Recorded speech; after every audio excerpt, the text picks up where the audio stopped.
money guy, and we opened up the school. So, when you saw the ad for that school and the Killer Quality School as well, like, was it, you were like a fan and interested in checking it out, or you're like, I wanna make a career of this, or you just? Yeah, I wanted to try a second shot. Like, there was no advertisement for the school, because we opened it. Like, there were The 5 or Harvard 6 of one? us, yeah. Yeah, And then Smith showed up about a month into it. okay.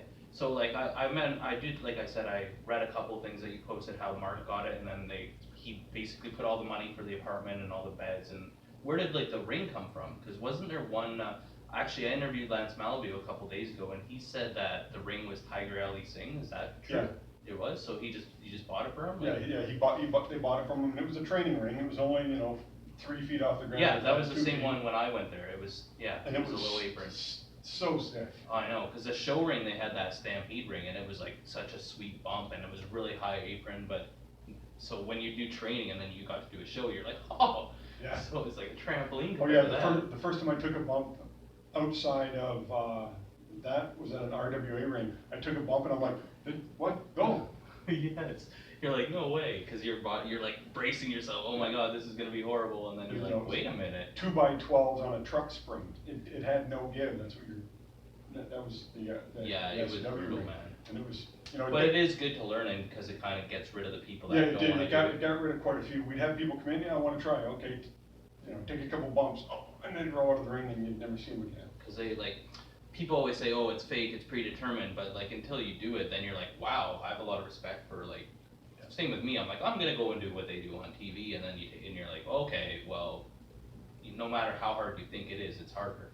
So like, when you guys put the school together, so Mark basically funded it and basically like screwed him out of everything, but, so, like, how did it go about where you guys started, was it called the Hart Brothers right away, or Yep, not? that was till called Smith the Hart taught- Brothers right away. Okay, and how did you go about like letting people know, like, cause this is before internet basically, right? Like, The first set of students, there was Colin. a guy named Colin Jeff- Douglas Brackenridge Yeah, or whatever? yeah, Colin Douglas, a guy named Jeff Duarte, myself, a guy named Terry, there was Newfie Tony, 2 Germans named Ingo and Sven. Yeah. I don't know how they heard about the school, but they managed to come on over. And a guy named Roy Nickel. Oh, Roy, okay, yeah, I know Roy. Yeah, and another guy went by the name of Richie Rich. I can't remember. He ended up being a manager. I can't remember his actual name. So who was the first original trainer at that Smith time? was the original trainer. We just did cardio and workout until the ring got set up.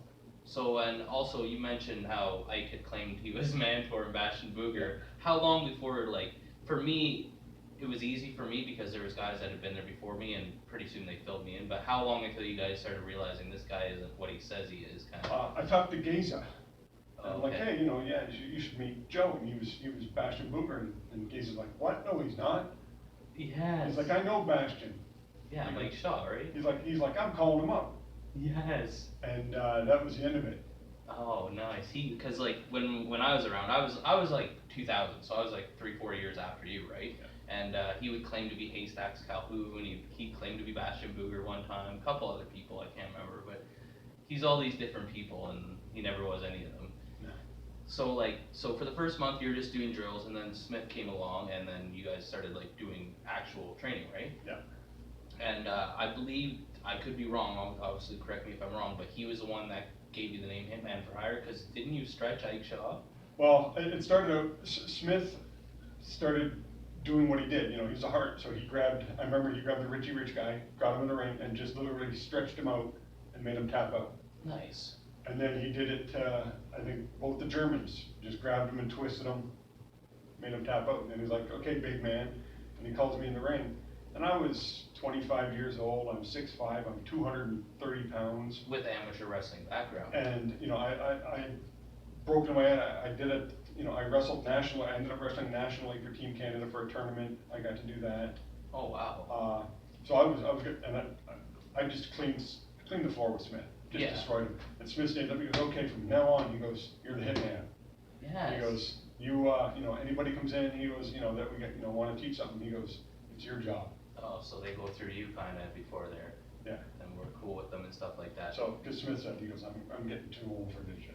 Yeah, so it's good that he can have someone that, not really a hitman per se, but someone that can weed out the guys, kinda, right?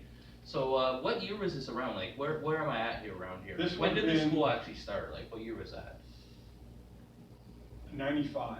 95? And, was there always talk of having a promotion, like, it came ICW, was there always talk of doing shows, or was it just a there was, school to there was start? always talk. You know, us students, we'd run the shows, he'd bring in a couple names, you know, it was a good plan in theory.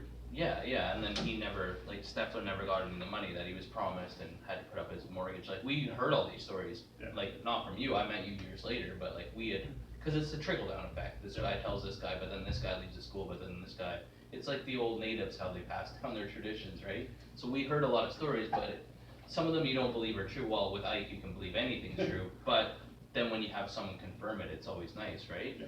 So, like, what was the first, the school started in 95, when did they start doing shows? Was it 95 as well, or? I think 95, 96, I'd been kicked out of the school just before the first show. Oh, okay, right. Joe had expanded to a few more students. A guy named Billy Hopper showed up, better known as Billy Boogie. Oh, okay, yeah. And I've known Billy and myself, we had a backyard wrestling federation. Oh, seriously? Yeah, there was like 5 or 6 backyard wrestling federations throughout Cambridge, and we would go to each other's promotions and wrestle. We had cardboard belts all made up, and we'd defend our belts in different promotions. Wow, yeah, It was- see, it was I did a bit of that crazy too. setup.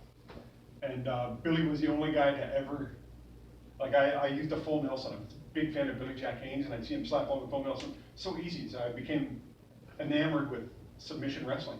And Billy was the only guy to ever break out of my full Nelson when we were in the backyard. So it was kinda like shoot wrestling? in the Oh, yeah, backyard?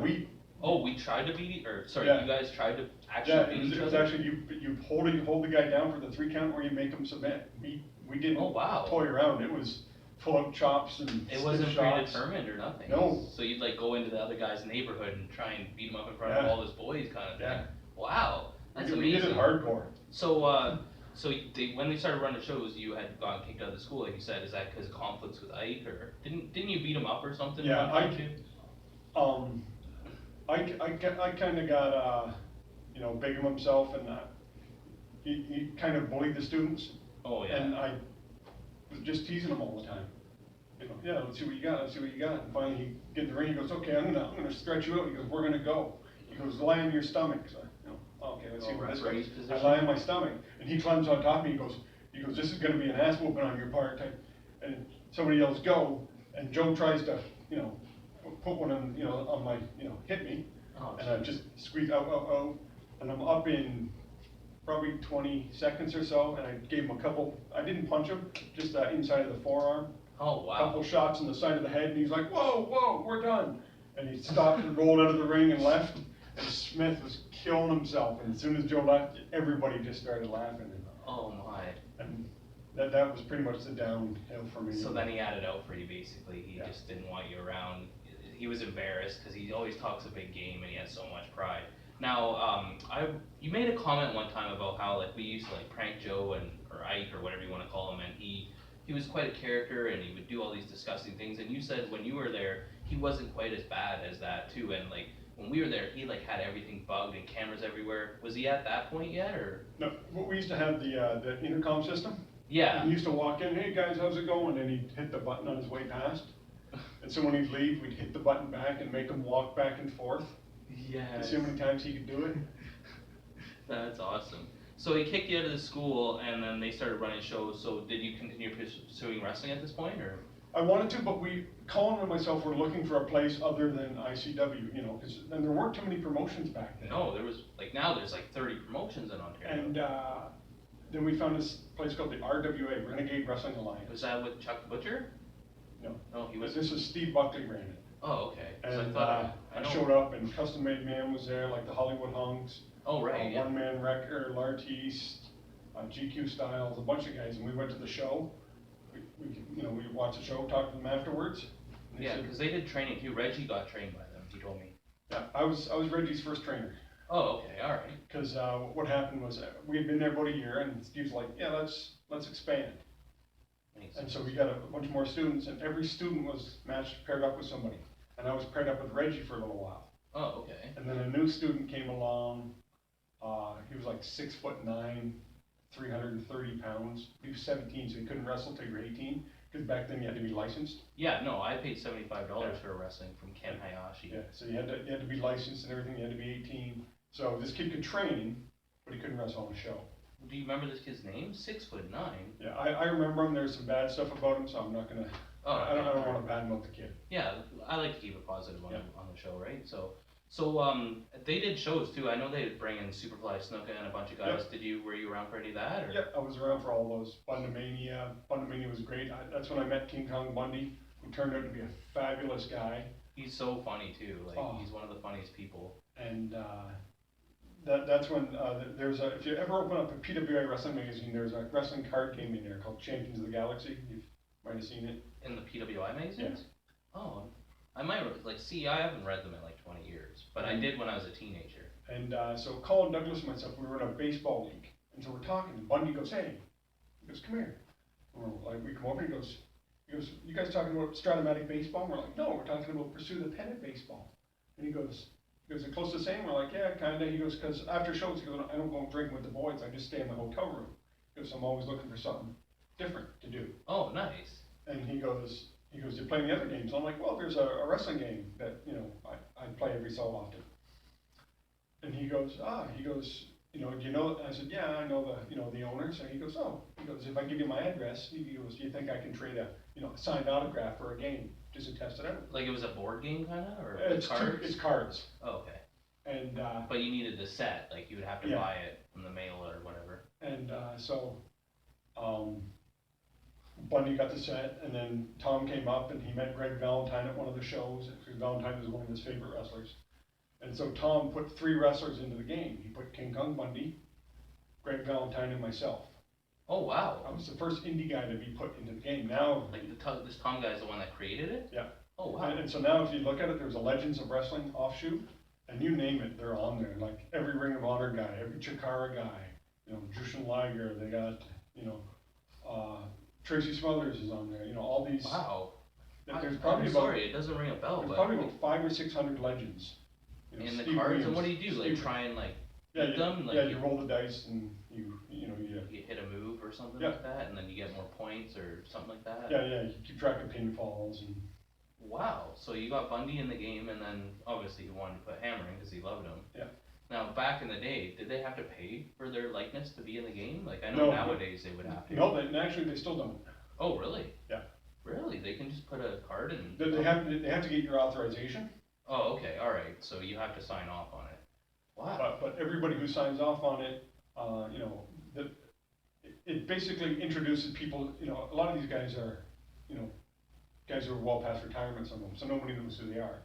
So during autograph signings, it gets a whole new generation into, hey, who's the Iron Sheik? Who's Nikolai Volkov? Yeah, it's good for them, yeah, exactly. So do you have any of these cards still somewhere? Yeah, I have a bunch of them at home. I should have brought some. Wow. Brian, if you're into comics, Brian Bendis did the artwork for my card. Really? Yeah. No, I'm not, so who is Brian? He's one of the biggest Marvel writers, but he also did some comics.